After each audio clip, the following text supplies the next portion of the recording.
Hey gals and guys, it's your host Phil Larson, and this is your Motivational High Five on spirituality. Let's do this!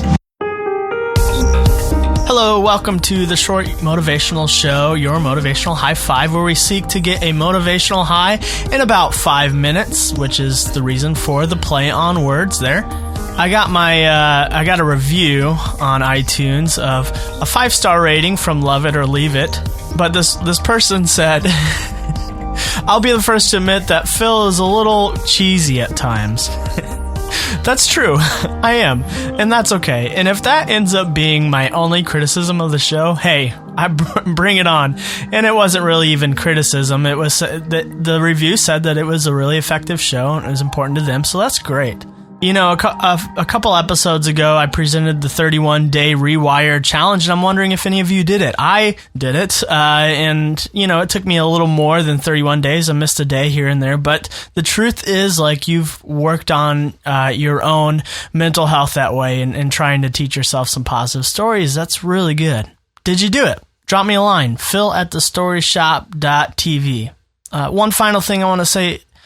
This podcast is really a form of processing for me. So as I go through these subjects, I may not always be right. And, you know, later on down the line, as I do some more episodes, I may look back and say, you know, that doesn't sit right with me anymore. And that's okay. And as long as you guys continue to add feedback and your contribution, that helps me in the process, and I hope that helps you as well. And so one of the things that I'm going to talk here today may be a little controversial if you grew up where religion was important to you and your family growing up, like it was to me. The question I am wrestling with is this: is spirituality dependent on your religious belief? You know, growing up, I would have said, yeah, absolutely. But anymore, you know, I don't know. Now, one, I think, can definitely deepen the other, but are they separate?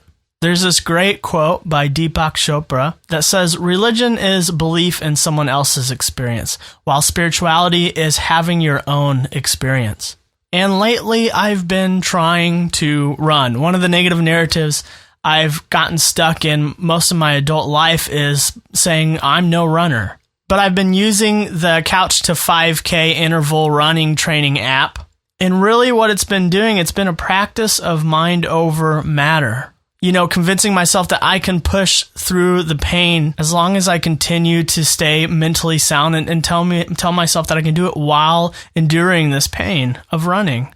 And what I found is then when I have this realization, like, oh, I'm doing this and I'm not dying, I experience then this, what I think might be equivalent to what people describe as a runner's high. And I find belief in the capabilities of my body again, something that I really haven't pushed in a long time and have forgotten about. Now, that doesn't have anything to do with my Christian beliefs, but it feels very spiritual. And today was the last workout of that running app. Over the last 2 months, I've been gradually increasing to get to that 5K distance.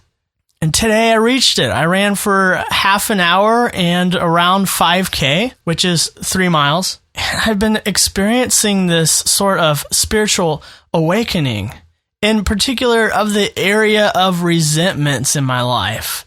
And I feel like I'm making strides towards forgiveness.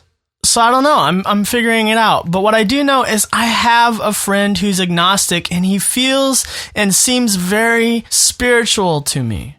Yes, I know that's my perception, but I think he is also experiencing, he would say that he is a spiritualist agnostic and is really seeking to uncover the mysterious truths of life. If you think about Buddhists, they never claim to believe in a divinity. The first Buddha never claimed divinity himself, and yet do you see Buddhists as spiritual people? Maybe you don't, but I think that I do. And a part of my morning routine, I'm beginning to incorporate meditation into my practice. And I've become uncomfortable in the meditation with the quieting of my thoughts. It feels very vulnerable to me. And as I run, I also feel this uncomfortable sort of pain and pushing through that. And yet what I've been finding is what I heard in a podcast recently to be true.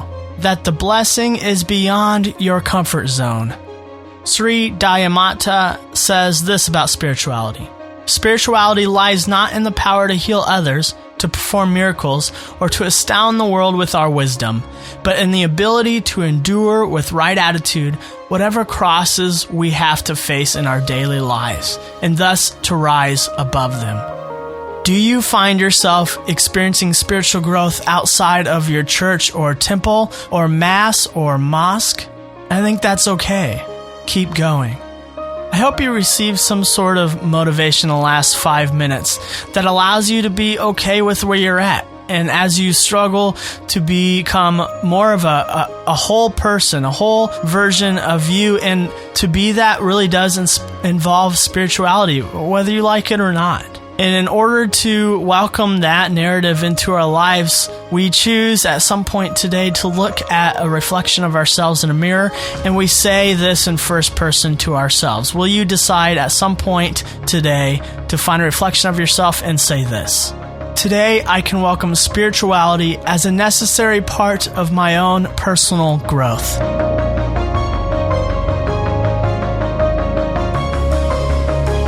If separating religion and spirituality makes you uncomfortable, good. Keep working at it. Because remember, the blessing is beyond your comfort zone. It starts with you.